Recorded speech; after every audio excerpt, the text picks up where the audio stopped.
Ian Blackford has sparked furious outrage on social media after failing to ask a single question on Scotland during Prime Minister's questions. The SNP's Westminster leader suffered a brutal backlash after he opted to grill Prime Minister Boris Johnson on aid to war-torn Yemen. Ian Blackford questioned the UK government's decision to cut support for the country, which is in the midst of a long-running civil war. However, Mr. Blackford's line of questioning was met with astonishment on social media, with users questioning why pressing Scottish issues had not been made a priority. One PMQ's viewer wrote on social media, "Ian Blackford banging in about Yemen today, not a single word about the pandemic. The poor Scots, independence blah blah." Following on from Keir Starmer banging on about Yemen, "Is it coordinated afflection day?" they asked. Elsewhere another wrote, "Begging bowl Blackford pontificating about Yemen when all hell is breaking loose in Scotland." Mr. Blackford's clash with the Prime Minister came shortly after the Labour leader Keir Starmer also quizzed over moves to slash aid contributions to war-torn Yemen. The exchanges led another social media user to write, "How out of touch is Keir Starmer and Ian Blackford with the electorate? The UK has given Yemen £1 billion over the last 5 years, highest in the G7. These two want even more money sending to Yemen.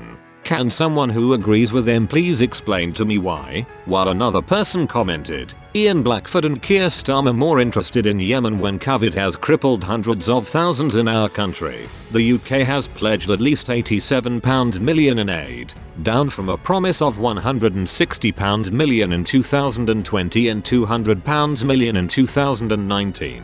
It has triggered warnings from MPs the decision will put lives at risk and leave hundreds of thousands of Yemeni children to starve. It follows a temporary reduction in UK aid from 0.7% to 0.5% of national income." Ian Blackford said, "The situation in Yemen has been called the world's worst humanitarian crisis. 100,000 people have been killed. 16.2 million are at risk of starvation. 2.3 million children are at death's door facing acute malnutrition.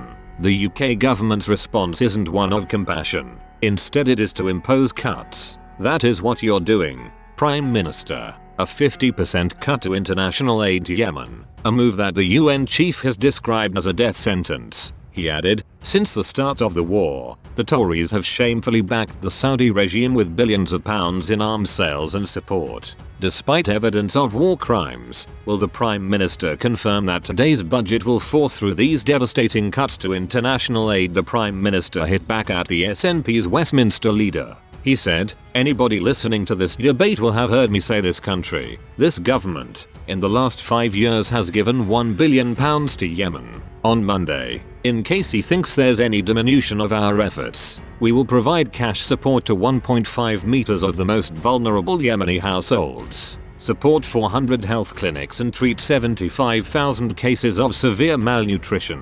That is the continued efforts of the British people and the British government."